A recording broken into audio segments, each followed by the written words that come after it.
Audiolivro de Sir Arthur Conan Doyle, Sherlock Holmes. As 5 sementes de laranja.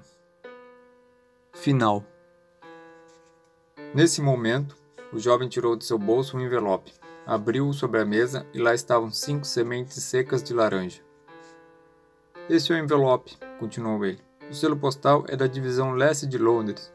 Neles estão as mesmas palavras que estavam na carta que meu pai recebeu. KKK. E coloque os papéis no relógio de sol. E o que você fez? Perguntou Sherlock Holmes. Nada. Nada? Para dizer a verdade, ele colocou as mãos sobre o rosto num gesto de preocupação. Eu sinto que não posso ser ajudado. Eu me senti como um desses coelhos quando são perseguidos por uma cobra. Parece que sou vítima de algum mal imperdoável e nada que eu faça pode evitar que ele aconteça. Touché! Gritou Sherlock Holmes.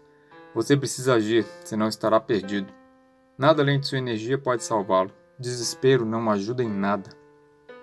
Eu fui até a polícia. Ah! Mas eles ouviram a minha história e riram. Estou convencido de que o inspetor já formou sua opinião de que as cartas são todas meras piadas e que as 2 mortes foram mesmo acidentes, como disse o júri, e não estavam conectados a nenhum perigo. Holmes balançou sua cabeça. É incrível ver tamanha imbecilidade, gritou. Entretanto, eles permitiram que o policial permaneça na casa comigo. Ele veio até aqui com você hoje? Não, ele tem ordens apenas para ficar na casa. De novo, Holmes se balançou indignado. Por que você veio até mim? Ou melhor, por que você não veio desde a primeira vez? Somente hoje eu falei com o Major Pendergast sobre os meus problemas e ele me aconselhou a vir até você. Já se passaram 2 dias desde que você recebeu a carta. Seria ideal que tivéssemos agido antes. Você não tem mais evidências de que as colocou antes? Nenhum detalhe que possa nos ajudar? Tem uma coisa, disse John Openshaw. Ele revirou o bolso de seu casaco, tirou de lá um pedaço de papel com tinta já descolorida e colocou-o sobre a mesa. Eu tenho algumas lembranças de que, no dia em que meu tio queimou os papéis, eu observei que as pequenas margens não queimadas eram dessa cor em particular. Encontrei esta folha única no chão do seu quarto e estou inclinado a pensar que isso pode ser um dos papéis que, talvez, tenha disparado essa destruição.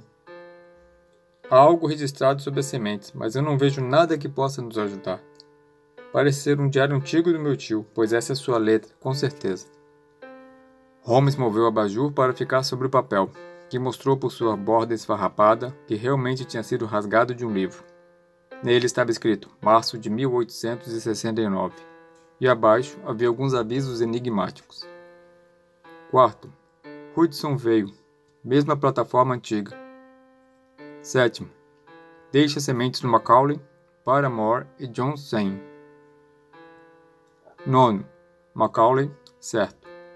10º, John Swain, certo. 12º, visitar Paramore, tudo certo. Obrigado, disse Holmes dobrando o papel e devolvendo ao nosso visitante. Agora não podemos perder mais nem 1 minuto.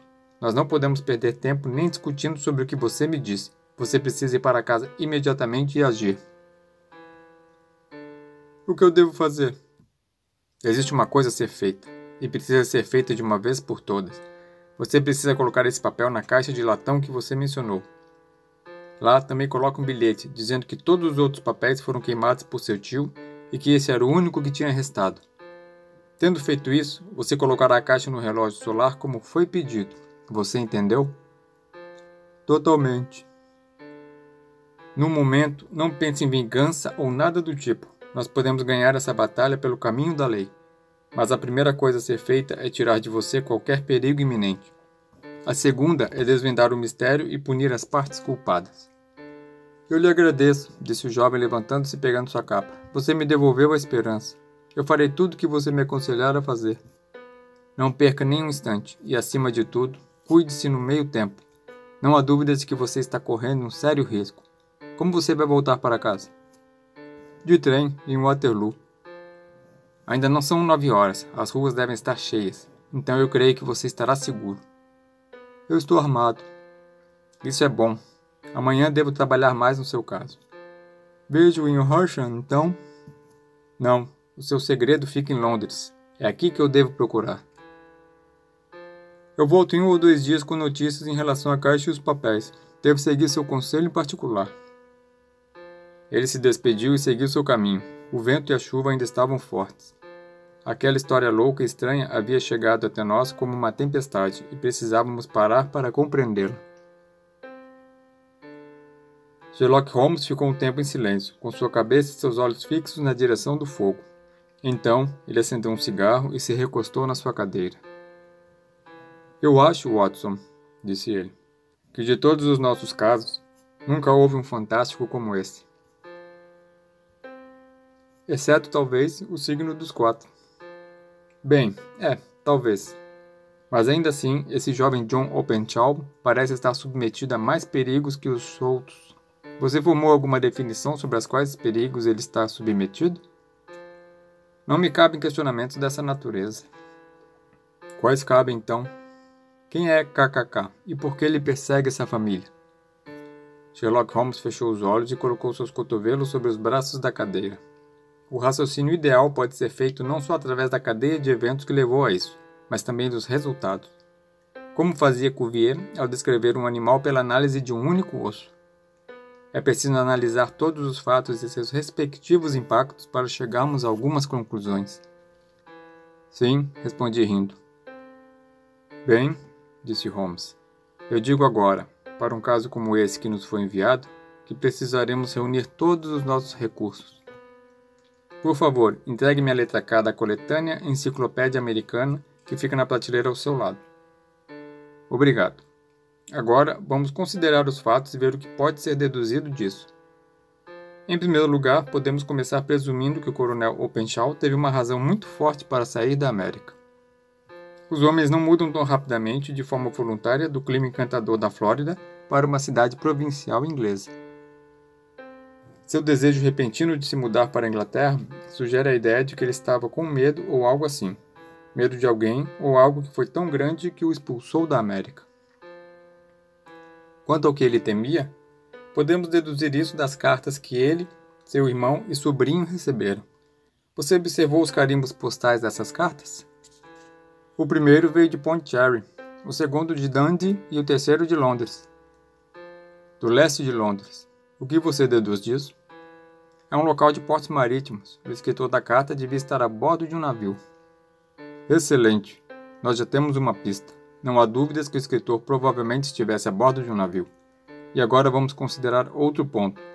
No caso de Pondicherry, 7 semanas se passaram entre a ameaça e o cumprimento dela. Em Dundee foram apenas 3 ou 4 dias. Isso não lhe sugere algo? Uma grande distância de viagem. Mas a carta também teve que atravessar a mesma distância. Então não vejo ponto. Há pelo menos uma presunção de que o navio em que o homem ou os homens viajam seja um barco à vela. Parece que eles enviam seus avisos antes de embarcarem em uma missão. Você vê com que rapidez a ação seguiu quando a carta veio de Dundee. Se eles viessem de Pondicherry, em um instante teriam chegado. Mas 7 semanas se passaram e elas representam a diferença entre o barco do correio, que trouxe a carta, e o barco à vela que trouxe o escritor. É possível. Mais que isso, é provável. E agora você consegue entender a grande urgência desse caso, e o porquê de eu ter dito ao jovem Openshaw para se precaver. O golpe sempre ocorria no final do tempo que levava para os remetentes percorrerem a distância. Mas esse vem de Londres, e portanto não podemos contar com atraso. Deus do céu, gritei. Qual será a razão dessa perseguição sem fim? Os papéis que Openshaw carregava eram com certeza de importância vital para os navegadores. Eu acho que está bem claro que ele costumava ser um deles. Um único homem não poderia ter realizado sozinho o assassinato de 2 pessoas e enganar dessa forma o júri forense. Deve ser vários homens, e eles devem fazer uso dos mais diversos tipos de recursos e estratégias. Desse modo, você vê que KKK deixa de ser as iniciais de um só e torna-se um emblema de uma sociedade. Mas que tipo de sociedade? Você nunca ouviu sobre os Ku Klux Klan? Não. Holmes virou o livro que estava segurando para mim e disse: Aqui está, leia. Ku Klux Klan. O nome deriva do som produzido a partir do disparo de um rifle. Essa terrível sociedade secreta é formada por ex-soldados no Sul e surgiu depois da Guerra Civil. rapidamente se expandiu para outros lugares do país, como o Tennessee, a Louisiana, as Carolinas, a Geórgia e a Flórida. Seu poder é usado para propósitos políticos, principalmente para aterrorizar negros e matar aqueles que se opõem a eles. Os atentados geralmente são precedidos por algum aviso extraordinário, mas geralmente reconhecidos, coisas como um raminho de folhas, sementes de melão ou de laranja. Ao receber isso, a vítima pode se arrepender de seus feitos anteriores ou deve sair do país. Se o assunto, no entanto, for de grande gravidade, a morte cairá sem falha sobre a pessoa e geralmente de maneira imprevista. A sociedade tem uma organização tão perfeita que dificilmente há um caso de que algum deles foi rastreado pela polícia. Por alguns anos a organização cresceu, apesar dos esforços do governo americano para barrá-la. Eventualmente, no ano de 1869, o movimento subitamente entrou em colapso, mas ainda vemos fatos isolados e ações que se assemelham às da sociedade. Você vai ver, disse Holmes guardando a enciclopédia, que a ruptura da sociedade coincide com o desaparecimento de Openshaw da América com seus papéis. É uma questão de causa e efeito. E aconteceu assim como Holmes previu. Todas as conexões haviam sido estabelecidas. Bem, meu caro Watson, parece que encontramos uma luz na escuridão. Não há nada mais para ser feito ou dito hoje. Passe-me meu violino e vamos tentar por pelo menos meia hora esquecer esse terror tão grande. Já estava amanhecendo e o sol brilhava de forma intensa por toda a cidade. Sherlock Holmes já estava tomando café da manhã quando eu desci.